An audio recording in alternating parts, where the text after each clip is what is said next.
Hey guys, how are you? It's Sergio Michel here with Geekazine again, and I have a huge pleasure of speaking to the man himself, Floyd Rose. I've been a sponsored artist with Floyd Rose since the beginning of my professional career, and he's a great guy. I can't say enough good things about him, but I'm going to say even more now. So here's Floyd Rose on Geekazine. How are you, Floyd? Good. Awesome. Good to be with you. Now, a lot of people have been asking a lot of questions about this particular bridge right here. It's called the FRX. Yep.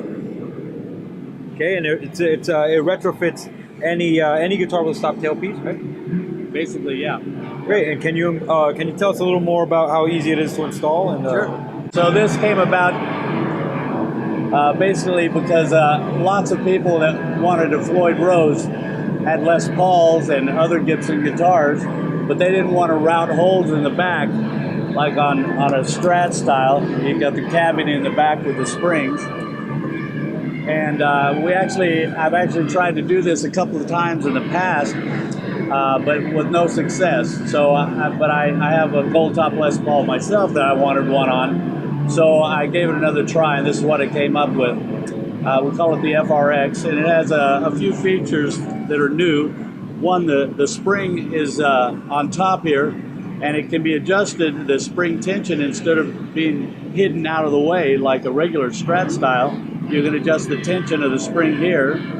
It also has what I call a tremolo assist, which is a little detent and a ball on this side of the bridge, and that is to keep coming back exactly to the exact same spot. And also, because of the way the bridge is designed, it's a little easier to manipulate the bar, and so it made it a little too sensitive, so I put that on to stabilize it a little.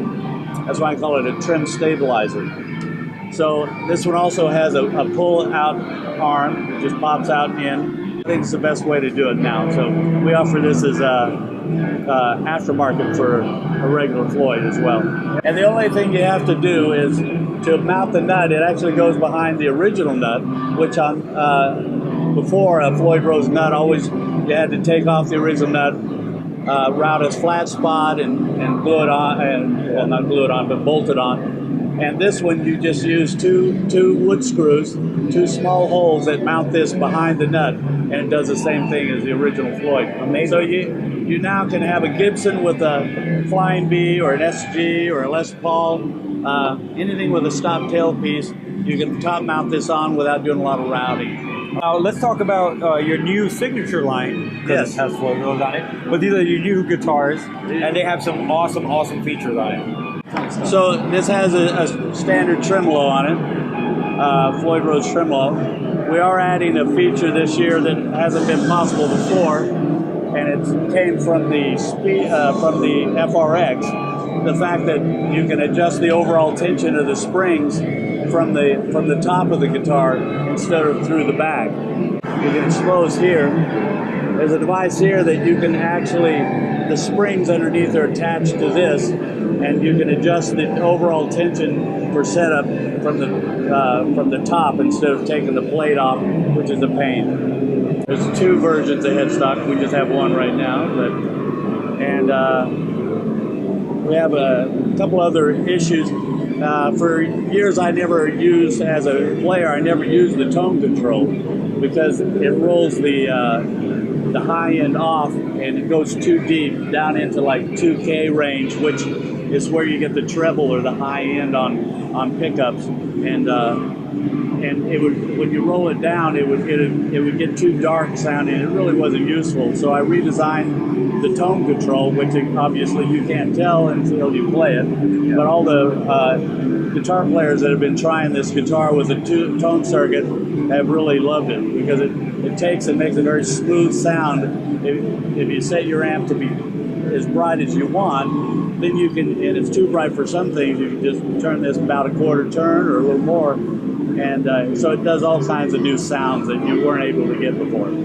One other feature of the new guitar that I'm trying out on guitar players that hasn't existed before, I call it the Pick Glide, and years ago when I was learning to play fast licks, doing every note and picking them all, I was having trouble learning, so I put a plate underneath the strings to help that would limit how far down I could bite on the pick. So now you have this limiter, so when you play fast licks,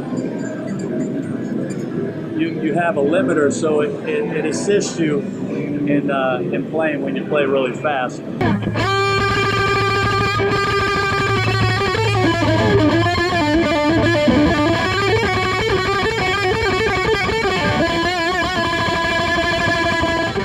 This is a standard telly pickup, which is one of the most popular pickups ever on old Telecaster, and it's the rear bridge pickup, and it's normally canted this way. And the front pickup on a telly is a very dark and useless pickup.